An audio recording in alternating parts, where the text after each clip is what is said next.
Hello, family. Welcome to another episode of The Good Word. Yours truly, Mr. Frederick. Hope everyone's doing good out there today. All right, guys, I'm going to get right into it. Today's episode, we're going to talk about you control you. All right, family. You might ask, what do I mean by that? Simple as that. You control you. So let's get into it. Okay. So when I say you control you, family, I mean just that. You control you. You have to remember that it's going to be so many things that we're going to encounter in this world day to day, ups and downs, the ebbs and flows of just life. It's going to be times where someone disrespects you. It's going to be bills due. It's going to be kids. It's going to be relationship, work. All of these things constantly going on. The more you're doing, the more you have your hands up tied up in, the more chances you have for things to go wrong or to be disappointed. And you have to have self-control. It's one of the fruit of the spirits on that. You have to know what you control, what you don't control, what you can control, what you can't control. You have to be aware of it when this is going on. It's very important because you'll be all over the place if you don't. Simple as that. And it's a choice. It's a choice on how much you let things bother you, how much you let things affect you, and whether or not you're going to move past them, move past your situation, and focus on what you want, focus on what you have.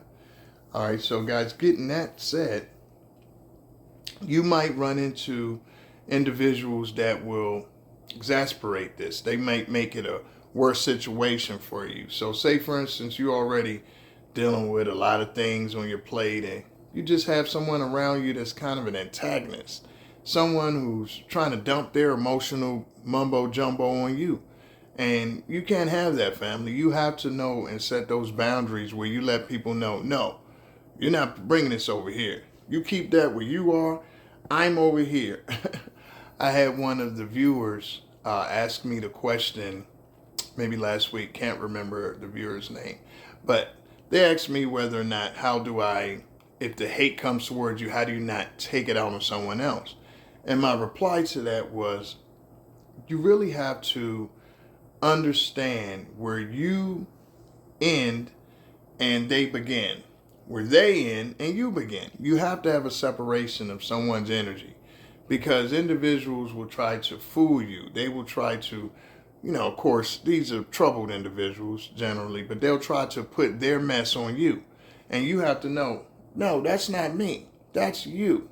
You're trying to transfer your energy to me, and I'm not letting it happen. I'm going to block it. I'm here. I'm okay. You're not. You obviously need to give me whatever you have inside of you, and I'm not accepting it. And so that's when you have to get up from the table or wherever you're at and exit stage left, family. You don't let anybody dump their garbage on you. Okay, it's enough garbage of your own that you got to deal with. You don't let anybody do that, and don't get in the habit of it.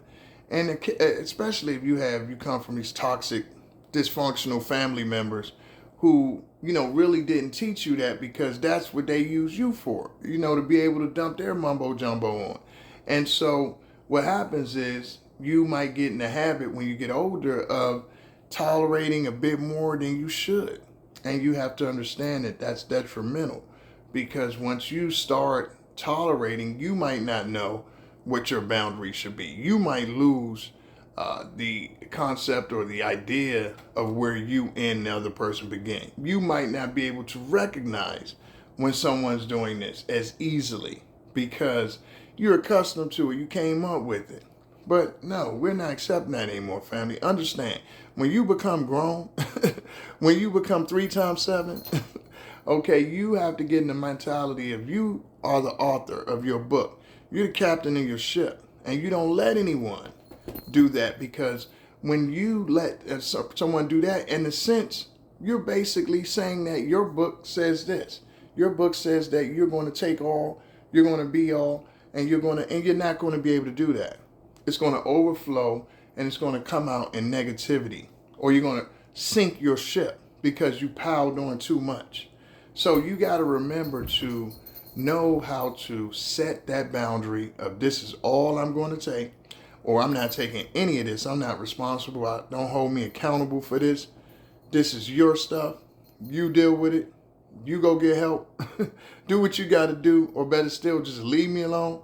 You got to set that boundary, family, because I'm telling you, people will play you, and they might not be conscious of it. They might be.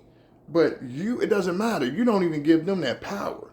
Don't even give someone that power to figure out what they're doing or whether they're going to stop or not. Or no, you take your power back. Bye-bye.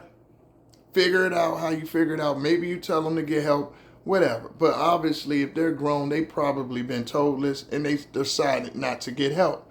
A lot of people, it's much easier to just take a drink every night or day, smoke, whatever, maybe party, maybe, have toxic friends that they could pass mumbo jumbo back and forth towards.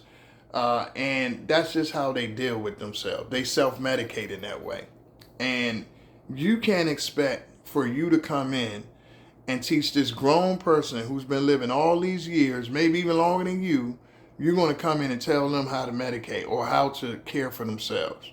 You only responsible for caring for you, because people will walk all over you, not think twice about it, and then turn around and blame it on you and get angry at you because you couldn't deal with it. Or they'll, better still, not take accountability and say, you started it all. You're the problem. So this is why it's so critical, family, that you know at all times that you control you. No one else has control over you. Okay? No one else controls how you feel and how you think, what you tolerate. You. If you're in a situation where you feel like, oh, I'm live with this person. Oh, I'm married. Oh, this is my family. Oh, this is my child. This is my parent. My sibling. No, I don't care about any of that stuff. Those are just titles. What is that person to you? Not in relation. What are they to you? Are they a pariah? Are they a supporter? Are they someone that is an enabler? Are they a codependent? What real role do they play in your life? That is what you need to recognize. And not what they used to play, not what you plan on them playing in the future. I mean, right today, what role are they playing in your life? That's either a good role or it's a bad role, okay? And don't fool yourself, family, in wanting someone to be something that they're not.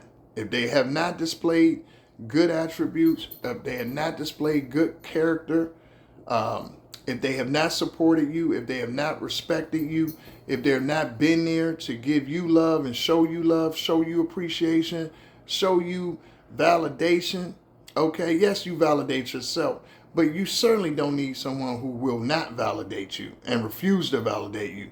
You know where they go? If they take that route where they say, nah, I'm not validating you, you ain't all that. Okay, then you don't need me. Bye.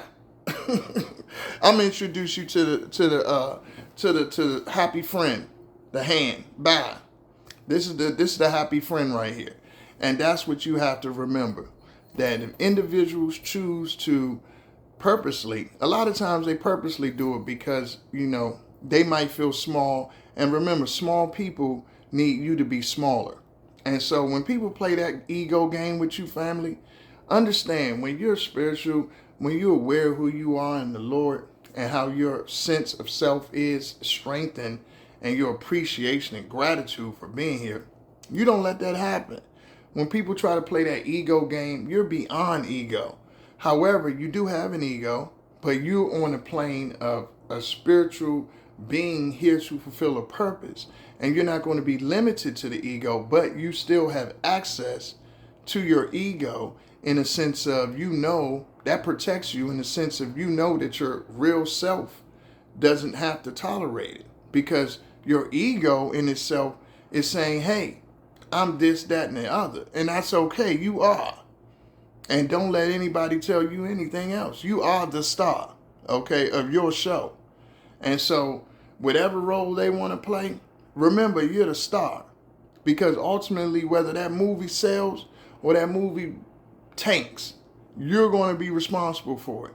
If you go to bed at night and you're miserable and unhappy, or you can't sleep at all, okay, or you're taking substances, you're getting drunk or getting high, having to take your mind out of your reality because the reality around you is so detrimental to you. If you're in that point in your life, family, you are responsible for that. No one else. At the end of the day, you put that person in your life. You allowed them to come around you. You accepted. You tolerated the treatment that got you in that position. And as long as you put that power in someone else's hand, you are not going to be able to change it because you can't see that you decided to do it. If I keep putting that power in someone else's hand to validate me and tell me how powerful I am, how good looking I am, how smart I am, how funny I am, how strong I am, how fast I am, whatever it is. If I keep putting that power in there and that person saying, no, you're not. No, you're not. Come on, what do I look like?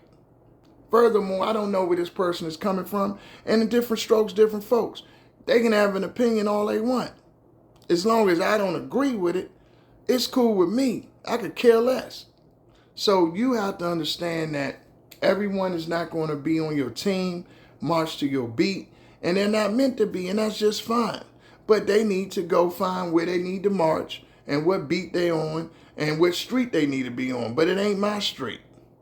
You have to have that attitude, family. And yeah, you're going to ruffle some feathers, some small-minded people or people that just can't see the light and refuse to really, how can you say it, refuse to smell the coffee. You're going to have those individuals, but, who cares? They have to learn on their own because at the end of the day, we only get one trip on this.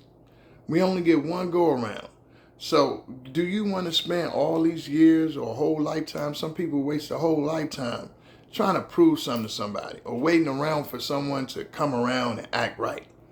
Act right. Okay, act right. Have they act right before? What's the use of having a resume, family? People have a resume because employers want to see what did you do before you got here. That's the greatest predictor of what someone's going to do is what they did in the past. Okay, that's why you have a resume. What'd you do? Oh, I was a carpenter. Oh, I was a computer analyst. I was a counselor. Whatever you did, that's more than likely what you'll do in the future because you've already done it. So if you see a pattern of someone consistently doing the same bad thing around you, what do you think they're going to continue to do? Unless you see a change, which typically is sparked by an event or something that made this person, motivate this person to change towards you, expect the same thing. Trust me, family. Expect to get the same energy that you always got. Unless you see something that's significant that made them change, because that is what they have to give you. That is what you've seen. Don't fool yourself, family. You'll be going in circles. So you don't want to be put in this situation over and over again because then you kind of make a fool out of yourself. So understand, it's good to give people chances, but you also have to be realistic in this world. And you have to take control over your life and what you allow, what you tolerate. You teach people how to treat you. Okay, so you're only going to go as far as the people around you. So if you are soaring up here and you got a team around you that's nowhere near there, they're always going to pull you back down because it's easier for you to come down than it is for them to do the work to come up. Don't forget that. So also, you got to understand that recognize it, get it away from you. People might fake, try to mimic you and all that, but you're going to always see that that's not going to last. They can't keep up in that. When something's not authentic, it's not real, it will never last. It will always come clear. It might take years, whatever, but it's going to come out that they're being phony, they're faking, they're not real. That's just how it is. They can't keep up the gig. So remember, understand you control you. Also, you don't have to have anything that you don't have to have anything in this world that's material or that's it could be your education, it could be any sort of material thing, it could be any sort of achievement that you don't have to have that. So have gratitude, family. Understand that's not guaranteed. So appreciate what you have and validate yourself with that because you don't have to have that. appreciate it, be thankful for it, always give thanks to the Lord. Pick your vibe, pick your tribe. Okay, so pick your vibe and pick your tribe. Your vibe and your tribe are going to kind of go the same. If you're feeling low, you're going to have a tribe that's feeling low. If you're feeling high, you vibing high, you're going to have a tribe that's vibing high. And if they're not, they shouldn't be around you or for a limited period of time. Know what you control and know what you can't control, family. And understand when you're sad, when you're not feeling well, that's natural. Not always going to be great. Like I always talk about on this channel, guys. Every day is not going to be steak, lobster, caviar, and all that stuff, okay? Champagne. Some days are going to be peanut butter and jelly days. Some days are just going to be that. And it's okay. But you got to have the sad, the not so great in order to make the great and make the wonderful and the happy. But acknowledge it, but move on and keep moving. And get out of that. Don't stay there. Know how to soothe yourself. Know how to give yourself self-care. Do things that make you feel good. Do things that comfort you. Do things that gives you that zest for life. Whatever it is. Art. It could be just taking a road trip. It could be whatever you like. A hobby. Exercise. It could be anything. Just watching your favorite program. But things are just, making your favorite meal. Whatever you like. But understand, enjoy life. It's to be enjoyed while you're here. So don't stay down too long. Give it recognition, acknowledge it, but don't stay there. Because you always got to remember, you're here. It's people that have done great things and have done great things in great places that they're not here. Okay, but you are. So remember that. God woke you up. And never forget that's the greatest gift that you have. Never stay in that place too long, family. And I can tell you this as a life coach, that was one of the things that always helped me, is that I'd get down and I'd go through things. And, somebody might say, oh, well, how long is he going to be like this? And then they see me another time and I'm back up on my feet because I knew how to self-soothe. I knew how to do self-care. I knew how to appreciate life. I knew how to laugh. I knew how to pop on a comedy. I knew how to watch a fight or watch a football game or basketball or whatever I want to watch. Okay, a great movie. Whatever it is, I knew how to take myself out of that place. And that's why you have to be, as much as you can, around individuals that are not going to put you in that place. Because you don't want to have to work too hard all the time to take yourself out of that place. Because things are going to happen that's going to naturally put you there, right? So why would you let someone put you there? If I got things that's going to happen anyway, that's going to happen to me, that's going to put me there, why in the world would I let someone come into my life? I invite them in my life. I trust them enough to be around me, give them access to me, which is the greatest access I could give. It's to me. It's the greatest gift you can give to someone, okay? Why would you do that and then a person sting you and try to put you in a bad mood? Because they want to bring you where they are, because they're small and they want to chop you down to be as small as they are. No, you're not coming around me. I'm not having that. So when you have those boundaries, they'll see. And when you see them year after year after year, you don't deal with them anymore, or day after day after day, you don't come around, they'll get the point. Guess what they're going to do? They're going to find some other sorry sap to put that stuff on, unfortunately. But you know what? It's not going to be you or me. And that's how you got to remember it, family. So remember, with everything I said, happiness is a choice. You control you. Don't forget that. Love what you do, family. Do what you love. Peace.